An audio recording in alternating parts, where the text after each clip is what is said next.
and what a dummy!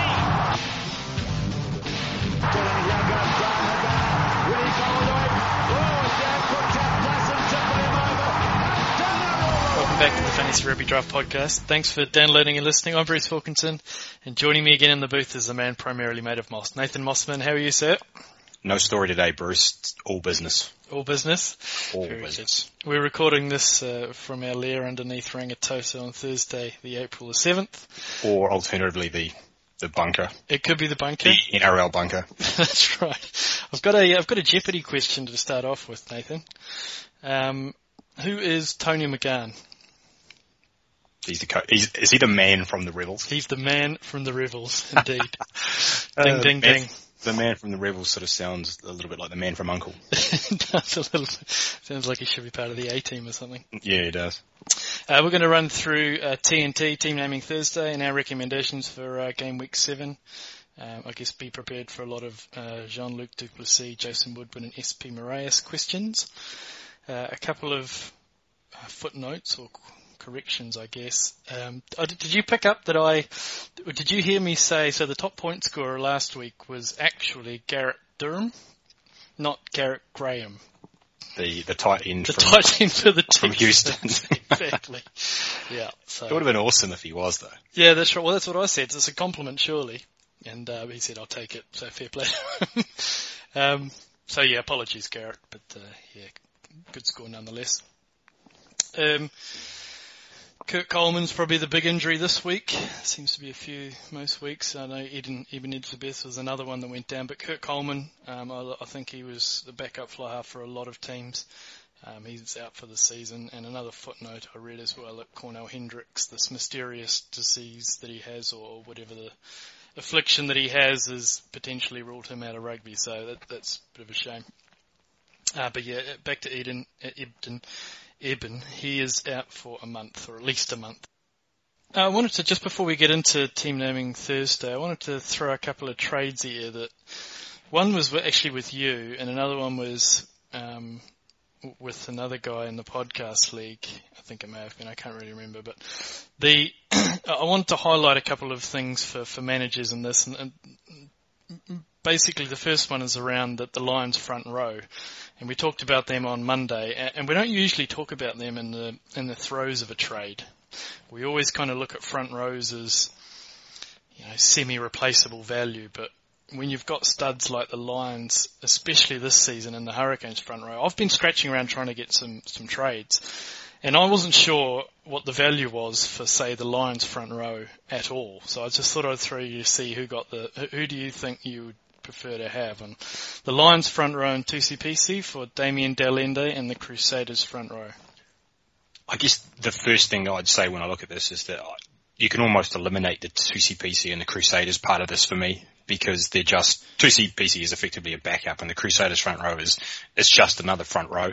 I think you can find a replacement front row on the waiver wire that would do a similar kind of job.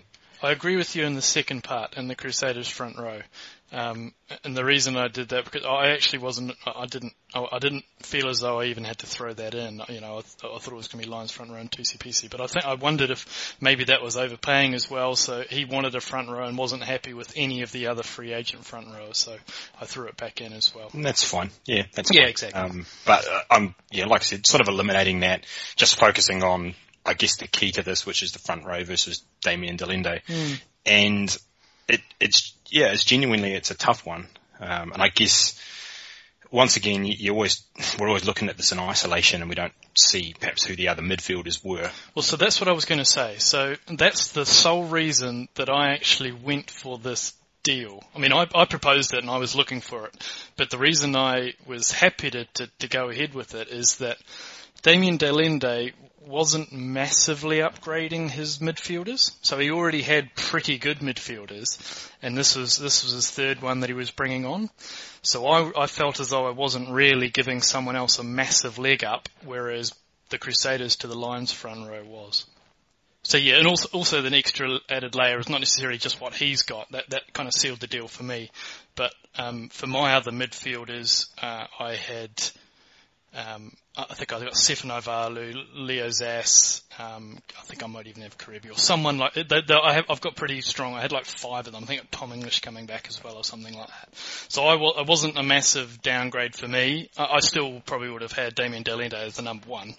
I just wasn't sure, how quickly he'd come back, and then whether that's the same value as the Lions front row.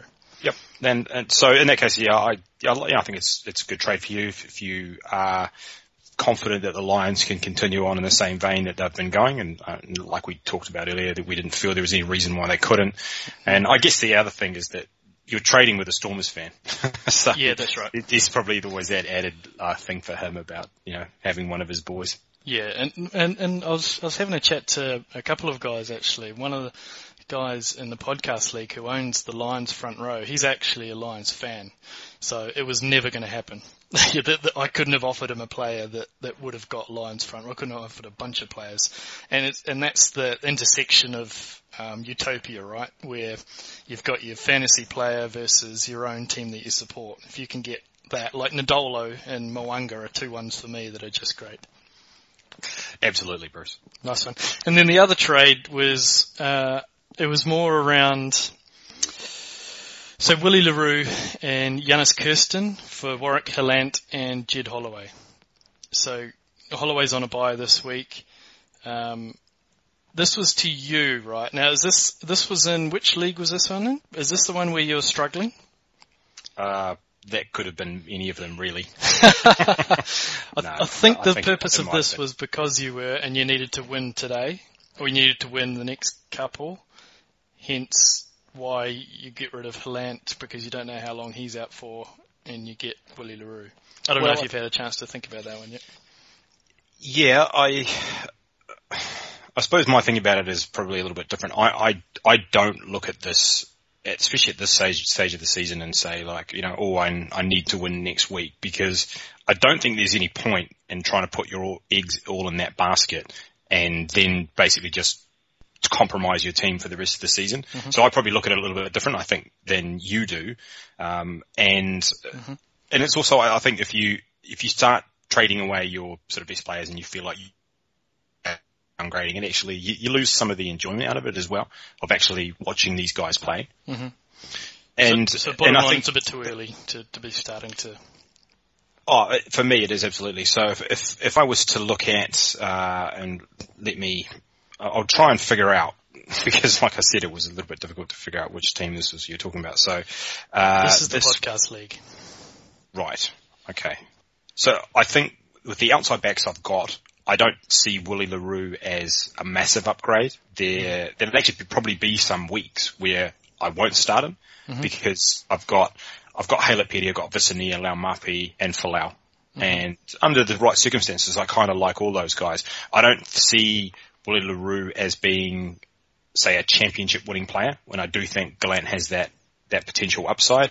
And the other thing is that I think Kirsten he's been kind of solid-ish, got away to a good start, and has kind of tempered a little bit since then. Whereas Jed Holloway is the unquestioned number 1 lock in the league.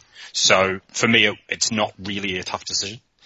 And so the only reason I really proposed it was because of the record. You're in 7th at 2 and 4, but if you lost this week, you'd be 3 games back. But I guess ultimately you're thinking that that's not overcomable. It's partly that, but it's also, well, maybe I win this week but like I said, compromise my team, and then the rest of the season, I'm done. So, that's the way I look at it anyway. I was trying not to be too short term, especially at this point in the season. While we're on the subject of trades, there's actually a trade that I received, and I said that I'd run it past you to see what you think about this. So what I was offered was Rico Ioane and Jordan. He actually said that I could take Venter, but because he's on a bye, sort of said Jordan. So it could be Rico and either one of those guys. And this was for Halaholo, and he said Guildford, but Guildford was kind of a make weight as much as anything else. Francois Venter. Yeah. And who was the first one? Rico Ioane. Rico Ioane. For effectively Holo. Yeah, so basically it's kind of Rico for Hala Holo. Yeah, I'd probably... well, is it though? Because you mean Francois Venter, the centre for the Cheetahs? Yeah. The guy that's ripping up trees? Yeah. Okay. Well, I'm not going to lead the witness here. No, look, I just, by the sound of it, you were saying that it was Thingy for Rico Ioane, but you're actually saying it's Holo Holo for Venter, who's been really, really good, and Rico Ioane being thrown in. Kind of, yeah. Let me just have a look. Let me just have a look at some points to make sure I've actually got facts to back this up. So Venter's 5th, sitting on it. I think Holo Holo will be right up there, especially after seeing him named in the team. I was a little bit nervous that perhaps after he said that he'd signed for overseas that Chris Boyd got a little bit pissed off and put him on the bench or made some drastic decision based on that.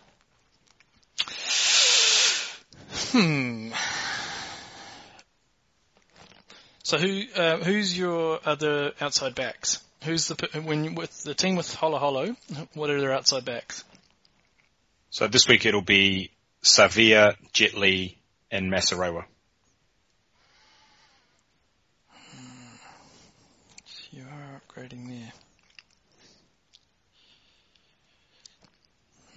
Did you say that is an upgrade? Rico to Jet Li, probably, at the moment. Maybe, not to Masarewa probably at the moment. It's somewhere in the middle there. It's not clear cut though, is it? No, it isn't. No, absolutely not. 100% absolutely not. In that case, I probably would still go on the upside of Holo Holo. I'd still probably just want to see one more week of him. Just have him on your team. I guess it's, for me, I love me some Holo Holo. Anyway, so he's just a guy that I want to have him in my team. Yeah, fair enough. And so when I look at it and I think, I could have Rico, who for me is, and I think I've been pretty clear generally when we talk about him on the podcast that I'm not crazy about him. Mm. And then there's Venter, who we've spoken about and we do like, but I just don't think that either of those two guys have the potential to just absolutely rip it up like Holo Holo does. No, that's fair. That's fair.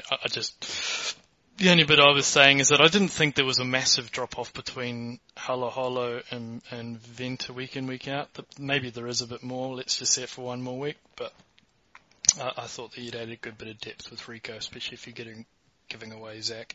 Fair enough, though. I quite like Holo Holo as well.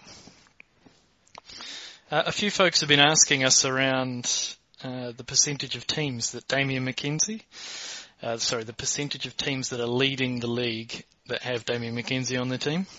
Any care to offer a percent of what you think that might be? So seeing as I am staring at that number right now... I wasn't sure if you'd read the run sheet or not. I have actually read it. The thing that I found most interesting actually in that whole thing was that in amongst your notes, your second point was English. And I just thought, well, was that just to try to speak more of it?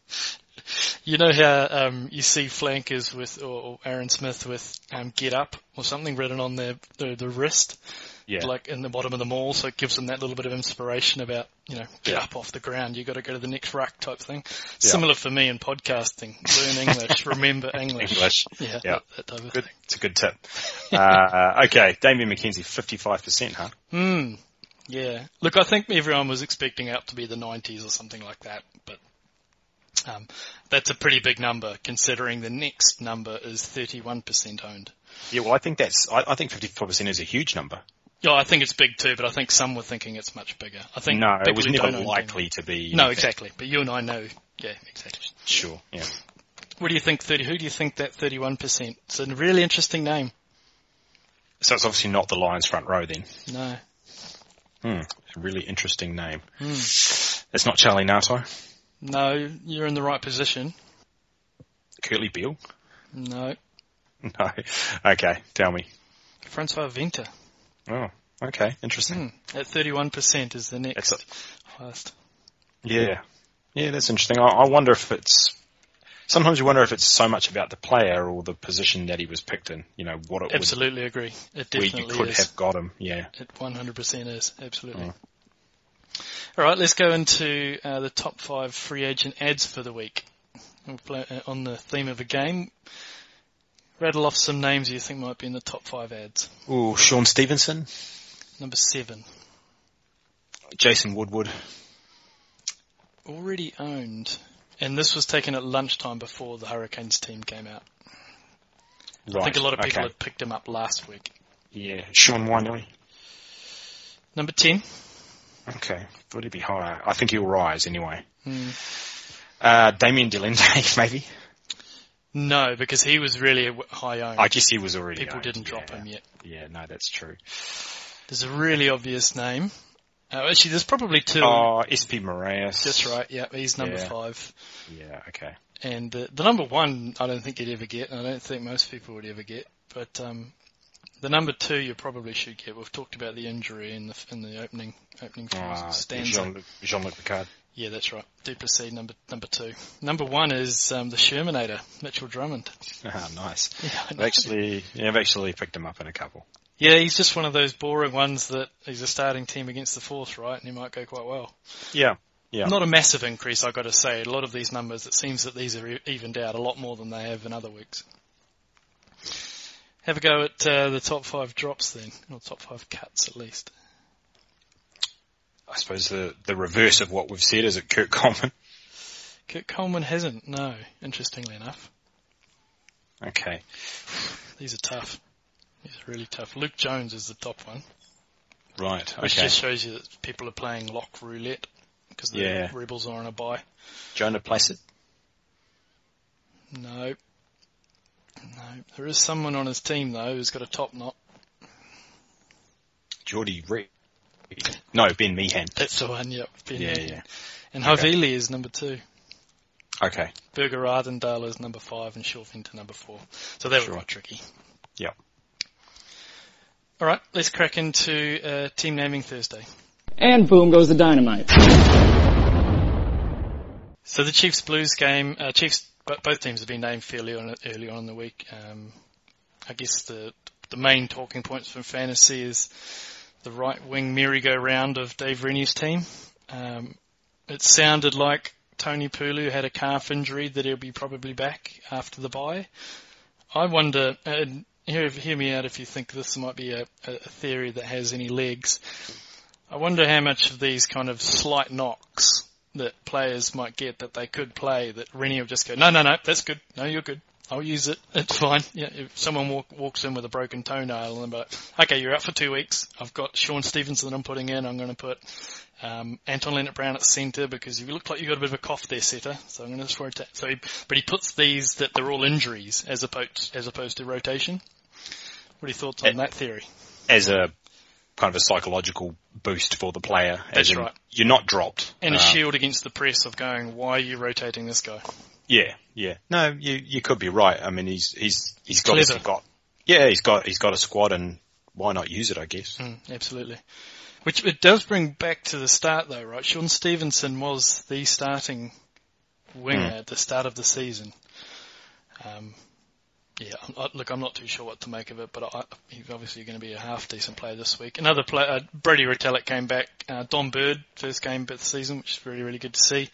And Tuara Kerbalo on the bench. For the Blues, Luatua carries on and Akira Ioane still rides the pine.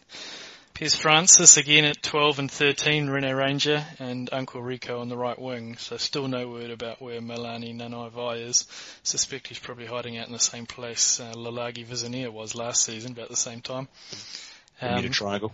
Yeah, that's right. The Naivalu Triangle. The Naivalu Triangle. Of which he's actually emerged from. Funny you mentioned that, actually, because on the tone of the Chiefs, I don't know if he just does this every week to someone and just tries to see if he can get some fishing. But I had a Tim Nanai Williams trade offered to me today.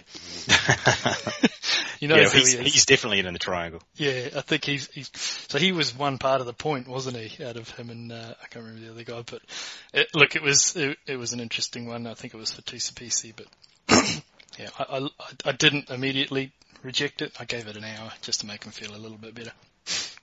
What do you make of this Blues lineup? One of the things I wanted to point out was that Sam Prattley comes in over above off of Tangawhasi. So he's really trying to send a message to Tangawhasi that he wasn't particularly happy with him in the Reds game because Prattley was third in line. I think purely from a fantasy point of view, there's not too much that's interesting in this team. Mm-hmm. It's kind of odd, but it's probably somebody like Tavita Lee, who's been on the bubble of a lot of teams for a while. Mm. He keeps getting named. I guess he's still there. So you're probably in bye weeks like this, you're still probably looking to start him.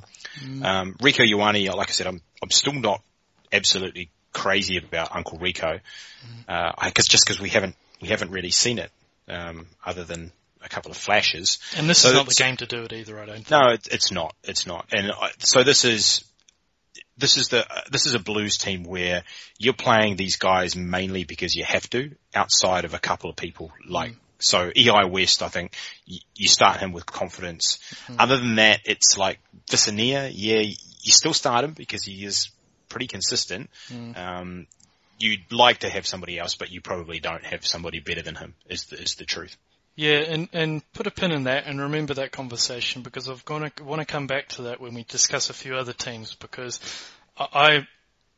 we're starting to get back into these New Zealand derbies again, and even though the Chiefs are on fire at the moment, I have the down tick for the Blues, as you said, for most of them apart from perhaps West, but I also have a slight down tick for the Chiefs as well. I just think this will be a little bit tighter.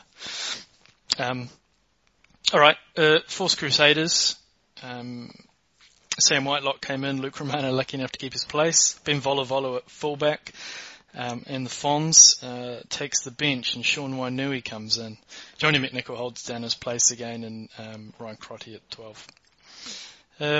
For the Force, they've brought in Steve Maffey. Ben McCollum gets the starting position at 8, and a pretty settled backline. What do you make of this team?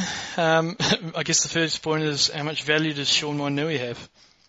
I think quite a lot. Yeah. In a week where midfield is just generally pretty thin anyway. But then there's a week where you're missing a few midfielders on bye. I would think that there's going to be a lot of holes in midfielders where people have been plugging in some of these guys like Jaguars players. Mm-hmm. Maybe people like Johnny Kotzer and these kind of guys. Some quite uninspiring names. Yep. And I'm not saying that Sean Wainui is necessarily a better player than a lot of these guys, but he's in a better position. He's in a better situation. So I'll be quite happy to pick up Sean Wainui and plug him into that spot where I've been struggling. Would it change your opinion if I told you he was rooming with Israel Dag in Perth? Very vocal on the Instagram, Israel Dag. All right, a friend of the podcast, Justin Pivas, has a question. Bench one of Masarewa, Uncle Rico, or Sean Stevenson? I'd bench Rico. Yeah, same. Yep, same as I do. Stormers, Sunwolves. So we talked about the injury to Coleman. So Duplessis comes in at 10. I understand that your second favourite, Cheese, is going to be taking the backup fly half duties. I don't know if he's going to take the backup kicking duties as well. That's going to be an interesting one. Maybe they have that Thursday captain's run type competition for that. And good to see Damien Delende on the bench. So this is the first game of the round, I guess, where we're looking at a genuinely sort of interesting, mouth-watering kind of matchup. This game gets a big uptick for the Stormers. Yeah, I think we're expecting probably a fairly comfortable win for them. So players that we wouldn't normally look at, and I'm thinking of Jean-Luc Picard, all of a sudden become interesting. So it'd be interesting to perhaps at some point we'll need to sort of talk about how we would rank guys like him against some of the more established starters. Yeah, we have a couple of questions, so absolutely. Yeah. And they're going to be around the likes of someone like Joe Peterson and those two as well. So, yeah, we'll get to those in a minute. But players like Noche as well, I'd give a decent uptick to. How much game time do you reckon Damien Delende gets? So I saw an article with Fleck saying that they're going to manage his minutes, but I don't know if that means... I don't know. I don't know what that means. Yeah, I mean, it's difficult to tell because there's two schools of thought, I guess. It's they get up big in this game and they give them a decent run, or perhaps if they do get up big, they might think to themselves, well, why risk him? Yep, absolutely. So, absolutely. I mean, and I honestly, who knows? Would you start Leo Zass over Charlie Ngatai this week?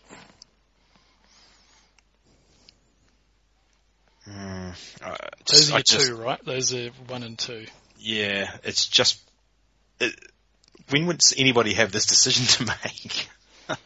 They've got the number 1 and 2 midfielder. Yeah, no, I know. Thinking of playing somebody else. Yeah. No, that's fair. I just thought it was more of a nice philosophical argument. Oh, right, okay. This is the first time you're only going to say, Charlie Ngatai probably not to start. Or probably not to rank over. No, I guess you're right. But no, it's moot. No, you're right. It is 2 midfielders, the top 2. So yeah, starting. All right. And who is your guess for the backup goal kicker? Have you been sat in training watching the Stormers? Perhaps we should get a couple of Stormers guys. If any listeners have got any ideas around what they're doing in Newlands, sing out. For the Sunwolves, Luaki Moli comes onto that blindside flank. It looks like they've taken Tusipisi completely out of the mix. I'm not sure if it's injury related or not. I didn't see their press release. And they also put Duratalo on the bench as well. What do you make of this team? You got to stay well clear of them this week, I think. Yeah, I think so as well, because the Stormers play fairly tight at the best of times anyway, right? Yeah, that's right. Okay, we did have a question, so we had a couple of questions from Connacht Man.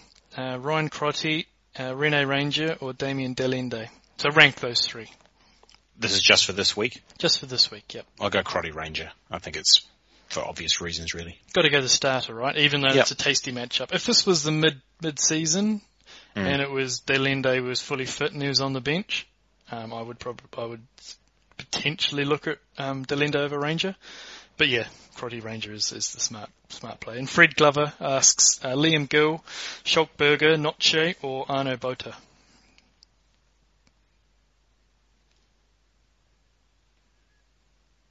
I'm going to go Botha. Oh, sorry, you said Noche was in there as well, right? Yep.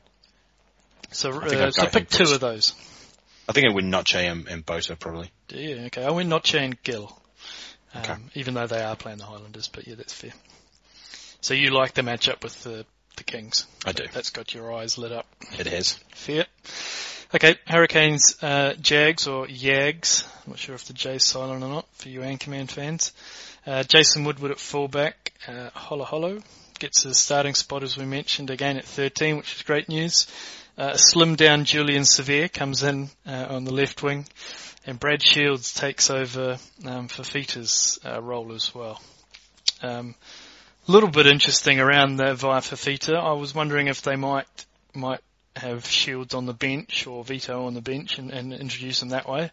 But he provides a pretty good impact off the bench anyway. He could be one of those Ioane type players that if you get 20 minutes out of him, might be enough against the Jags. And for the Jags, they're back to a fairly straightforward team. That mainly they put Iglesias at 12 and brought Sanchez back at 10. Montero's on the left wing, he's listed, but I understand he pulled up in training today and he's on a plane back to Buenos Aires. So they're probably going to shake the team up that's listed in the program, and I think what they'll end up doing is put Moyano on fullback and Boffelli back on the wing for Montero, and that's probably the way that they're going to go. How do you expect this game to go? I've got a bit of an uptick for the Canes here as well. And that's why I'm quite high on Woodwood. He was somebody that when I was looking at free agents this week, he was right up there for me anyway. So we do have a question from Andre Muller. He asked DHP, Jason Woodwood or Uncle Rico?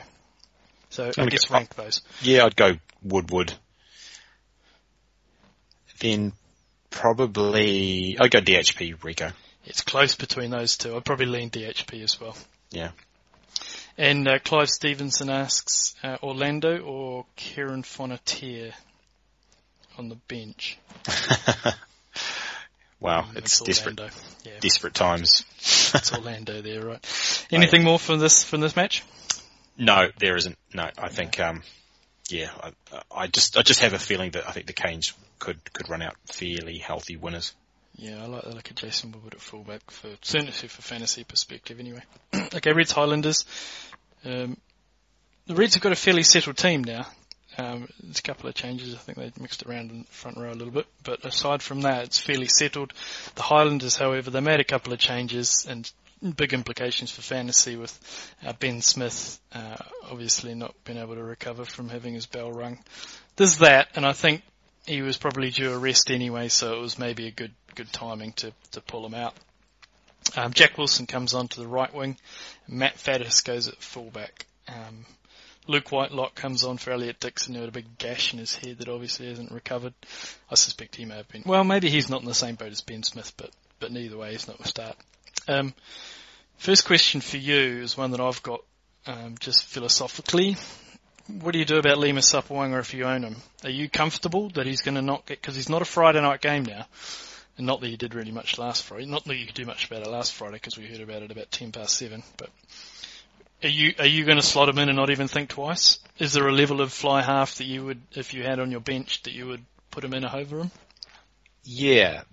I mean, for instance, I am playing against somebody that has Sopoaga and Richie Mo'unga in the same team. Right. And they, as it happens, a big Highlanders fan. Shout out to Michael Haig. And he will, I'm quite certain that he will play Sopoaga against me. And I'm quite happy to see that. Because I guess there's a few different elements to it. The first is that I'm a little bit surprised in some ways that he was named. Yeah. With the niggle, because we're talking about his injury last Thursday, so almost just over a week turnaround. Not like it was 2 weeks off, with a game in the middle. So that's a little bit surprising that they'd take a chance with him. And the other thing, of course, is that he might just get pulled off a little bit earlier than what he normally does, which is he usually gets pulled anyway. Yep. So that means that for me, I'd start Mo'unga. Yeah, there's no doubt. If I had Mo'unga, I would without a doubt do it. And look, it may work out that Sopoaga plays and scores well, but I think I've talked about, certainly from my bit, I'm a bit more conservative in I need to see it back from injury first, because we just don't have the facility to be able to do anything about it once he is pulled from the team. That, of course, is one very specific example. Yep. A lot of people won't have that level of backup. So if we were talking about, say, T.N. Skoman. Yeah, exactly. A Skoman or a Captain Picard, like whether they'd feel comfortable starting those guys over them. And I think I would. I actually think I'd be okay with those matchups. I'll be okay with starting those guys and not taking that chance with Sopoaga. Is the level at Jake McIntyre? Is it that low? No.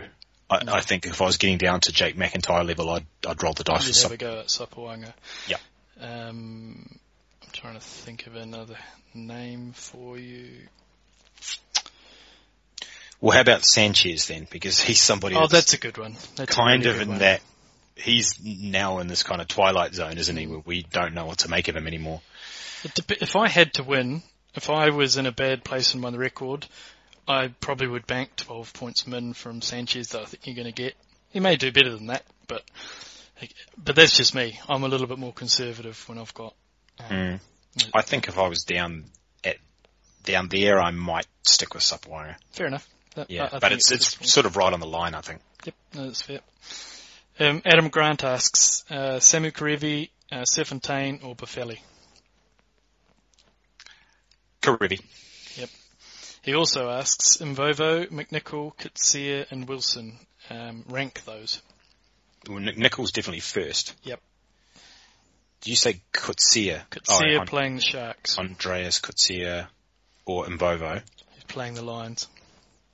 I'll go with Coetzee, even though he's sort of underwhelmed a little bit this He has season. a little bit, hasn't he? Yeah. Yeah, but when I've watched him, he's shown signs of the guy he was last year, so I still think there's that potential there, and Mvovo is Mvovo.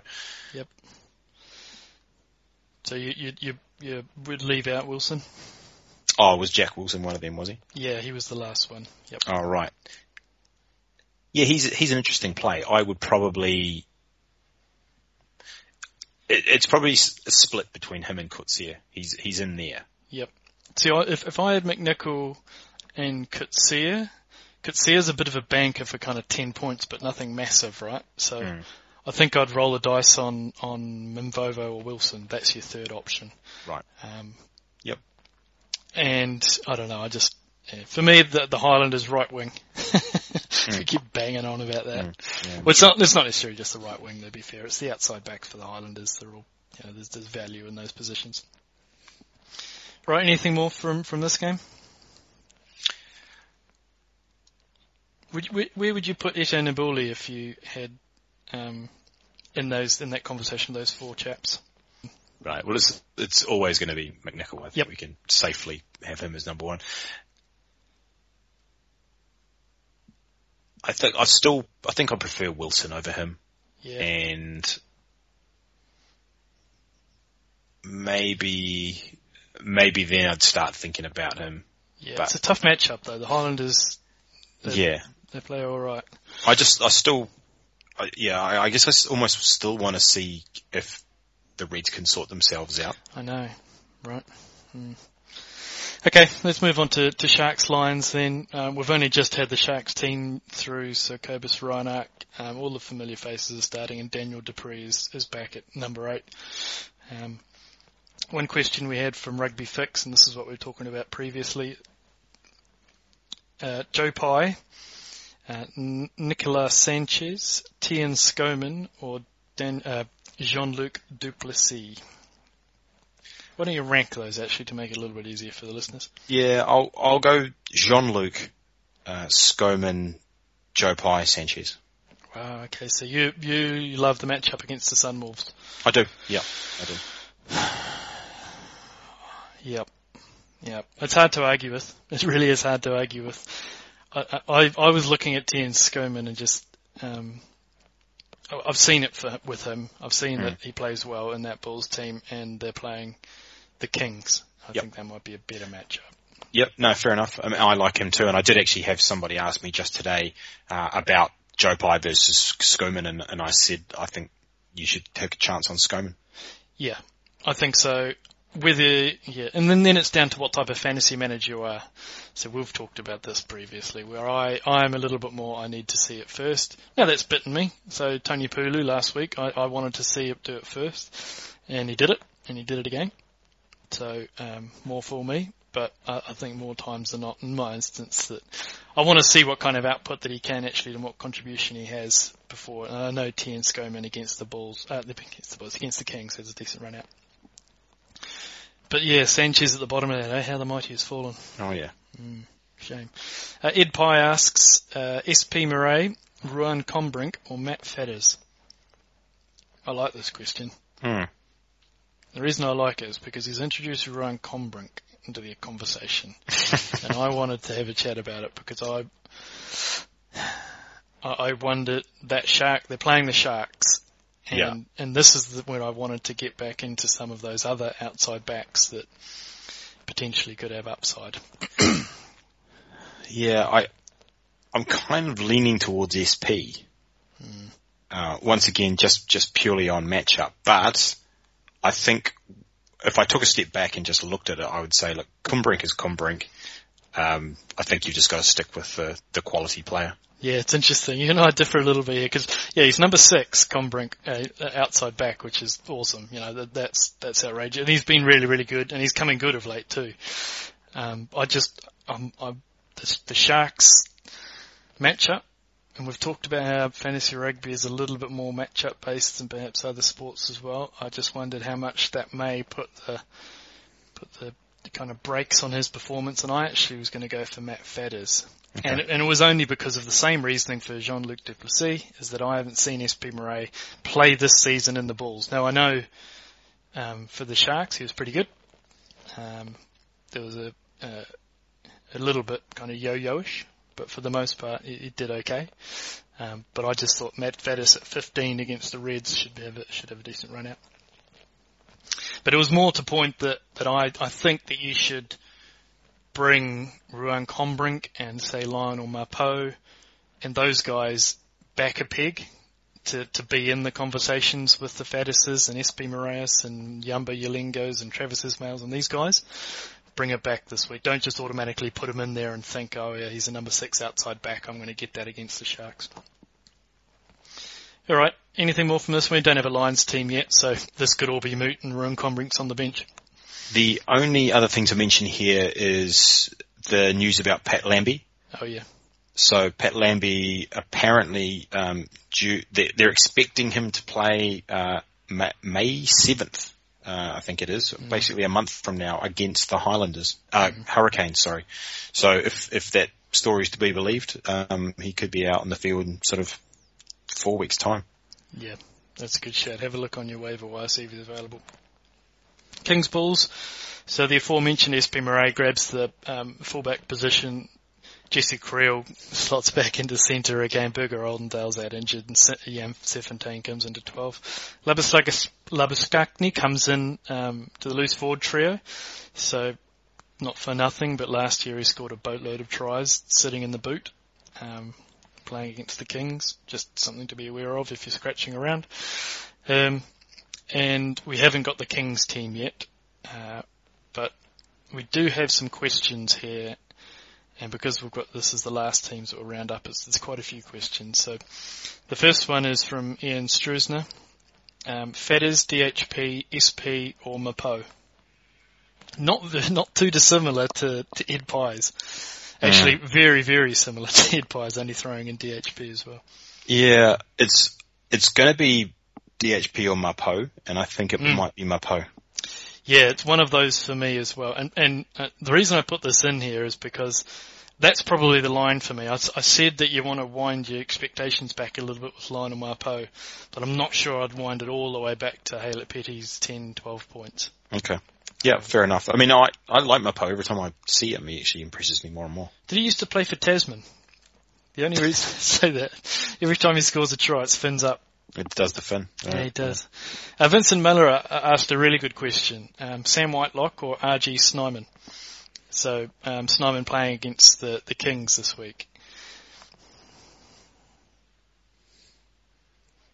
It's a tough one. I looked quite closely at a few locks this week, but because Sam Whitelock is generally taken, he wasn't someone that I looked at in terms of points. Do you know where he is? Yeah, not good.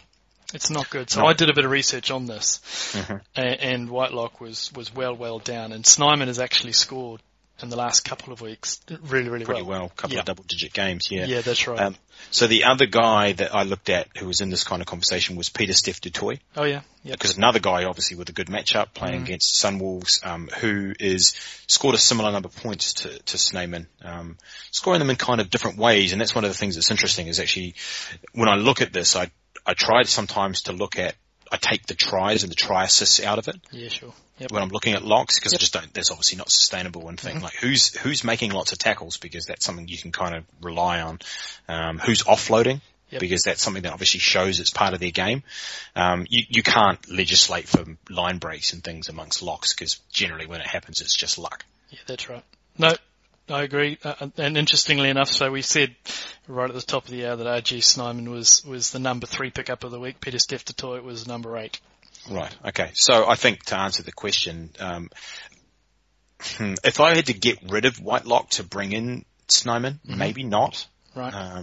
But if I had I guess it's a difficult one, isn't it? Yeah, it is. Because I'm not sure I'm going to want to rely on Snyman for the rest of the season. Sure. This season, I think it appears as though the body of work we've had so far is that Sam Whitelock is kind of doing a Brodie Retallick last season, where he's doing a lot of good work on the paddock, quite tight stuff that's needed, and it's just not showing through in fantasy rugby.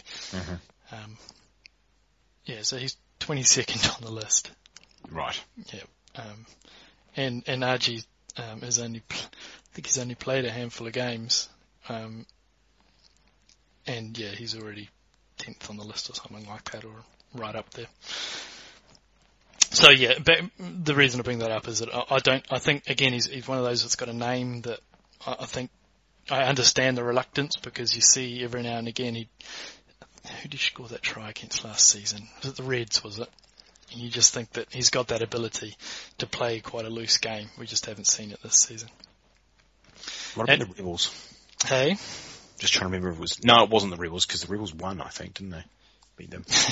There was just any chance to bring that up, right? Still trying to forget that. Fred Glover asked, Nico Sanchez, Jean-Luc Duplessis, or Tian Skoman? So I think we have asked this, haven't we? I think we've kind of covered this one, yeah. Yep, okay. Gus Neethling, Woodwood, Ishmael, Colby, SP Marais. Bench one. Actually, no, rank them. He asked me to bench it, but I always find that ranking helps a bit better, because other people might have similar players that they need to understand whether they should drop or not. I'd bench Ishmael, just pretty much because he's the odd one out and not being a fullback. I think I would start, if I had to rank them... Ishmael, who scored 28 points and 19 points and is now playing the Kings. Yeah, I know, but just did wonder about some of the repeatability of some of this stuff. This is also the guy that was playing opposite Bjorn Song when he scored 40 or 50 points, so let's just remember that. Sure. I think... I can smell a bet coming, but carry on. Wow, it's a tough one. I think I'm going to go Colby. Benching him? No. Oh, you're saying one. I'm going to go Colby 1, Woodwood 2, Marais 3. And Ishmael 4. Yeah. I really haven't thought this through, but that's just gut feeling. Yeah, I'm Woodwood 1, Ishmael 2, Colby 3, Ismarais 4. Okay. And the reason I've got Ismarais 4 is only because I haven't seen him. Yep. He's got a great matchup, and he should go well in that back line. It seems to be clicking a little bit better. But yeah, I quite fancied Ismail this week, and that's why I was kind of bringing it up, is that him in the same conversation as the Combrinks and the Mapos, players that you would, you'd automatically start. I'd start Ishmael. Now maybe I'm going a bit crazy, but I like him this week. So you'd be liking him more than, obviously a lot, more than Sean Stevenson, more than Jack Wilson, more than all these kind of guys? Yes. Okay. Yep. Yes, I would. Other players who are in the top kind of 20 that I'd start over him, that I'd start him over, is Yamada. Probably wouldn't start. I'll probably start him over Laumapi, Dane Halep-Petty, Colby. So those types of players. I may even start him over Willie LaRue. Wow. Okay, that's really high. Yeah, and that's right. And it's only because of that matchup against the Kings, and because he's done it against some, opposition that's not bad. I just like the look of what I've seen from him. He's not the... I also like Yulengo, I should point out here as well. But I'll plant my flag on Ishmael. And think of a bet, because we'll go on to the recommendations now. So players, let's just have a little premise here, so people who are listening for the first time. Players that are less than 50% started, we'll try and give you, lifted in most leagues, so there's a chance that he's probably sitting on your bench, or he hasn't been started, that you may want to think about starting over one of your regular starters. So we'll give you two players, ones that may or may not be starting, and then we'll give you a smoky, so less than kind of 25%. Mossman, do you want to start out? Sure, yeah. I'll go Woodwood. Yeah, that's a good one. Just got a good feeling. Yep, no, that's fair. I like that. So my one is one that I've nailed on already, is Ishmael, Travis Ishmael. So yeah, for all the aforementioned reasons, I think he'll go well this week. And your last one, your smoky. I'm gonna go with Sean Wainui. Ooh, that's a good one. I like that. Is smoky. Yeah. That is burnt. All right. And trying to avoid the theme of going on. So players that, I mean, you got obviously du Plessis only 6% started. RG Snyman's only 12%. So these are players who talk about. Holo has only started in 24%, but try and kind of give you new players each week, and obviously that's going to come to a point where we can't do that. But at the moment we're still trying to give you some kind of matchup based ones. But I think Holo, I think you'll probably agree with me. He'll have a good game. Mm. Notch is the last guy that I wanted to say. So the loose forward, he's only 5% started. Yeah, I'll just throw one more name in there. Who's if you're a new player in fantasy rugby draft, and he's probably off your radar because he hasn't been playing much, but that's Steve Murphy, because he was the top scoring lock in the game last year. Hasn't been starting, gets his start, and the limited times that I've seen him, he still looks like the monster that he is, because he's a huge man. And so I think back in the starting lineup, maybe with something to prove, you could do a whole lot worse, I think. Absolutely. Especially with Jed Holloway on a bye, who, it's a lot of people will, rather than playing lock roulette, would be looking to sort of hang on to him. So they'll be trying to find a replacement maybe. Yeah, that's right. And just out of curiosity, how much does Steve Murphy pay you? Or is it just in duvet covers and stuff with his face on it, that type of thing? That's exactly right, yeah, bobbleheads. In kind. All right, cool. One other player I wanted to throw out there is Cobus van Wyk, playing against the Sunwolves. Good matchup there. All right, Nathan, anything more? No, there really isn't, I think. No. We think we've covered it all. Back a lot into of a few talking more derbies. Yeah, a lot of talking about our own trades, which I'm sure is really self-centered, but yeah, other than that. Everybody likes to hear your own fantasy team. Yeah, exactly. No one's interested in anyone else's fantasy team. All right, a little bit of admin. You can follow us on Twitter at Fantasy Rug Draft, or on Facebook. Drop us a note at support@fantasyrugbydraft.com. We've got some good trade questions coming through at this stage of the season. It's starting to get into the really interesting bits. Mossman's on at Nathan Mossman, so he'll some abuse his way. That's about all the time we have. Thanks for downloading and listening. I'm Bruce Wilkinson. He's Nathan Mossman. I wanted to say something about Captain Picard, but I've got nothing. Tell to your repeater.